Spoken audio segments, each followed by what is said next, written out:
Salutations à tous les frères et sœurs en Jésus-Christ dans le monde entier. Je me présente le frère Serge de l'île de la Réunion, esclave de Jésus-Christ pour les nouvelles personnes qui se connecteront à la chaîne. Soyez tous les bienvenus au nom de notre Seigneur Jésus-Christ. Notre message sera la grâce de Dieu en Jésus-Christ uniquement. Avant d'entrer dans le vif sujet du message, prions frères et sœurs. Père Céleste, nous te bénissons, nous te glorifions, nous te remercions pour l'œuvre de la croix de ton Fils Jésus-Christ, car tout est accompli. Merci de nous avoir rachetés, adoptés, faits héritiers en Jésus-Christ, car nous sommes bénis de toutes les sortes de bénédictions spirituelles en Jésus-Christ, car tout n'est que grâce avec toi, Père divin, dans le nom puissant du Seigneur Jésus-Christ. Amen. On va prendre un passage dans le livre de 2 Timothée chapitre 3 verset 16. Ouvrons nos Bibles. Prenons 2 Timothée chapitre 3 verset 16 qui nous dit: toute écriture est inspirée de Dieu et utile pour enseigner, pour convaincre, pour corriger, pour instruire dans la justice, afin que l'homme de Dieu soit accompli et propre à toutes bonnes œuvres. Amen. Accompli ici, c'est parfait. Les 5 ministères d'Éphésiens chapitre 4, comme vous le savez, en tant que lecteur de la Bible assidu, que vous êtes en tant que fils et filles de Dieu en Jésus-Christ, ont été établis pour le perfectionnement des saints en vue de l'œuvre du ministère. Parce que le Seigneur nous a sauvés pour le service. Il nous a sauvés pour le servir. Il y a l'adoration, c'est vrai, le service aussi. Il y a également la communion fraternelle et l'évangélisation. Donc on ne peut pas être chrétien et rester oisif sans rien faire. Paresseux. Non, on devient chrétien pour servir le Seigneur, manifester les caractéristiques du royaume de Dieu. Donc justement, la parole nous a été donnée pour plusieurs raisons. Premièrement, pour notre enseignement, donc on a besoin d'être enseigné. Les églises sont remplies de prédicateurs, mais il y a très peu d'enseignants. On a besoin de vrais enseignants de la parole de Dieu, pas seulement de gens qui prêchent, mais des gens qui, par leur vie, nous enseignent. Ça, c'est la meilleure façon d'enseigner les gens, par la vie, par la pratique. Donc, vous verrez que chez les Hébreux, les enseignants demeuraient tout le temps avec leurs élèves. On voit Moïse avec Josué, ils étaient tout le temps ensemble et c'est comme ça qu'ils se formaient. Il y avait également Élie et Élisée, Géasi avec Élisée aussi. Il y avait Samuel avec les prophètes, Nathan, tout ça à l'époque de David. Et puis le Seigneur Yahushua, notre Seigneur Jésus-Christ lui-même avec les 12 apôtres. Et une fois même dans l'évangile de Luc chapitre 11, la Bible nous stipule que pendant que le Seigneur priait, les disciples l'ont regardé. Ils vont lui demander de leur apprendre à prier, de les enseigner sur la prière. Donc, vous voyez, la meilleure façon de former quelqu'un, c'est par la vie, la pratique. Il y a la théorie, mais aussi la pratique. En vivant la parole de Dieu qu'on a reçue, et les frères et sœurs qui sont à nos côtés vont être enseignés. Donc, premièrement, il y a l'enseignement. Deuxièmement, la conviction. Dit avec moi, conviction. On ne peut pas servir le Seigneur si on n'est pas réellement enseigné. Si on n'est pas convaincu, également. La conviction du péché d'abord, également. La conviction, comme je l'ai dit, du péché d'abord, de la justice et du jugement. Donc la parole convainc. Troisièmement, pour corriger, redresser. Dis avec moi, la parole de Dieu corrige, redresse. Donc la parole de Dieu corrige, c'est important.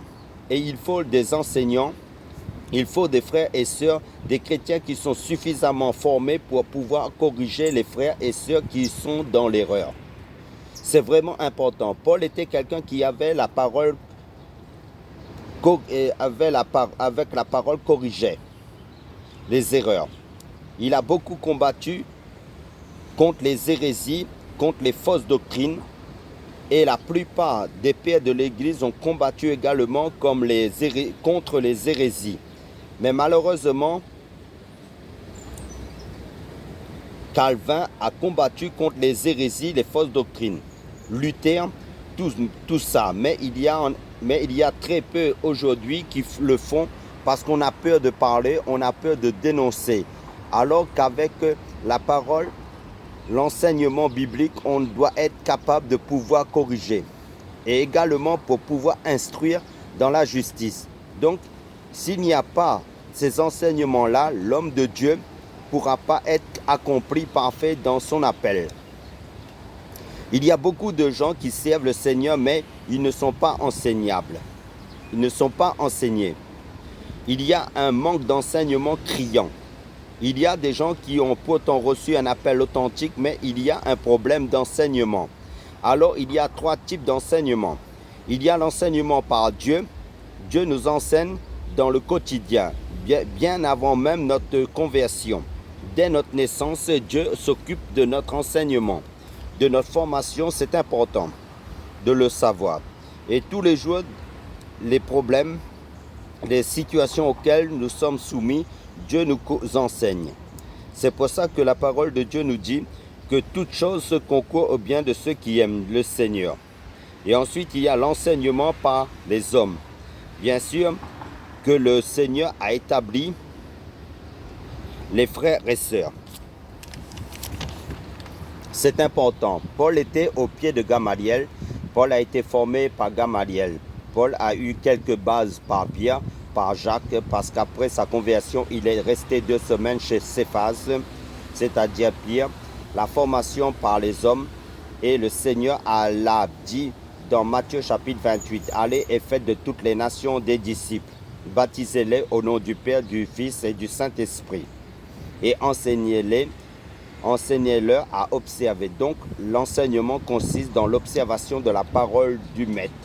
Enseignez-leur à observer tout ce que je vous ai prescrit, c'est-à-dire connaître la parole de Dieu, mais aussi de la pratiquer, de la vivre.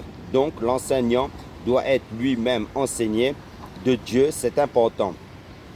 C'est pour cela qu'il ne faut pas se laisser enseigner par n'importe qui, c'est important de le savoir.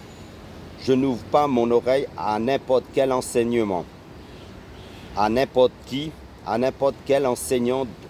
Demandez, consultez le Seigneur Jésus-Christ dans la prière pour savoir l'état d'âme de la personne qui vous enseigne la parole de Dieu, si cette personne est de Dieu ou pas.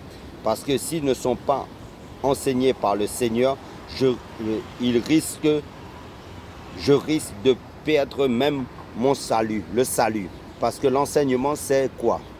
C'est la pose des doctrines. On vous plante, ce n'est pas comme une prédication sur Jésus-Christ qui va nous encourager, nous exciter. Mais l'enseignement, c'est vraiment, on vous prend, on vous fonde, on vous plante. Vous savez qu'il est beaucoup plus facile d'amener un païen au Seigneur qu'un catholique à la vérité. Qu'un musulman, pourquoi me diriez-vous? Parce qu'ils ont d'autres fondements et là, il faut tout déraciner. Et ce n'est pas facile. C'est pour cela que Dieu disait à Jérémie, je t'ai établi pour arracher, pour abattre, pour ruiner, pour détruire, avant de pouvoir planter et bâtir. C'est important, d'où justement la réformation. C'est pour cela, dans Romains chapitre 12, verset 2, il nous est dit, ne vous conformez pas au siècle présent, mais soyez transformés par le renouvellement de l'intelligence afin que vous discerniez quelle est la volonté de Dieu, ce qui est bon, agréable et parfait. Amen.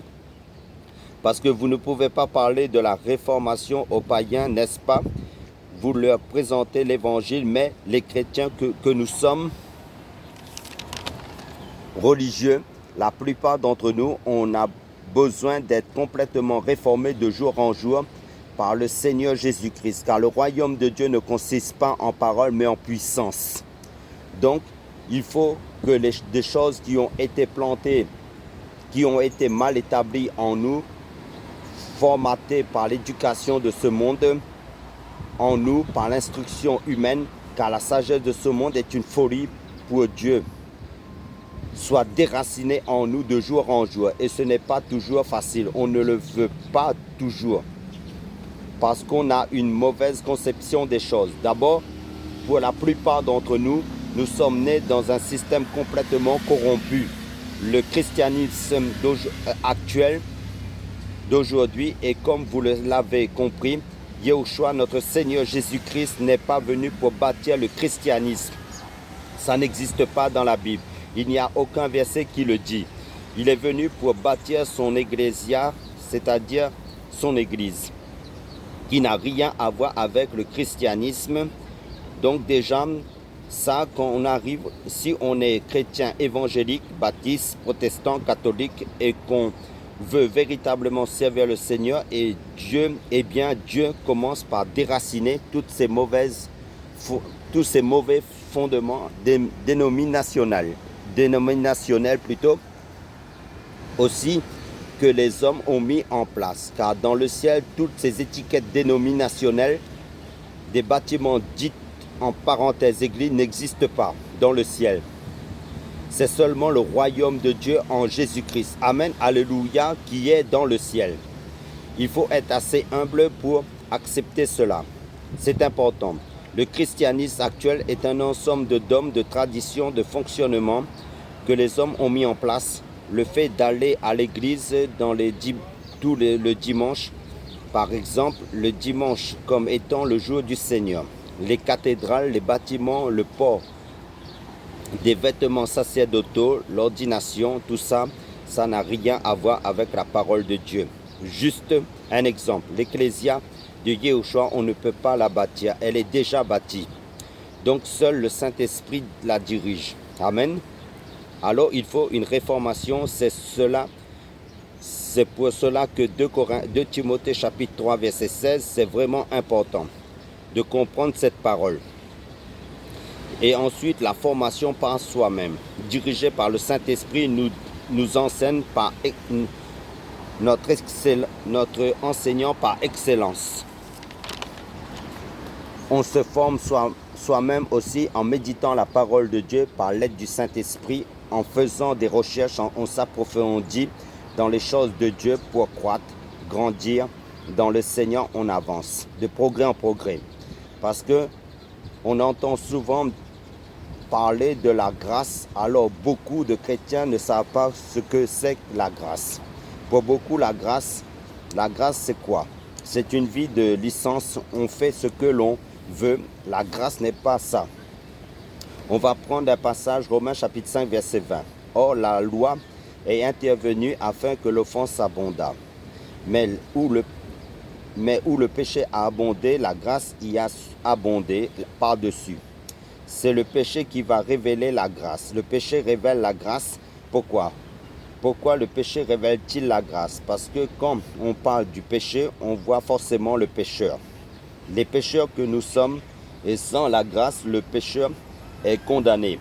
Comme vous le savez, personne ne peut se sauver soi-même. Donc personne ne peut atteindre le salut si ce n'est que par grâce.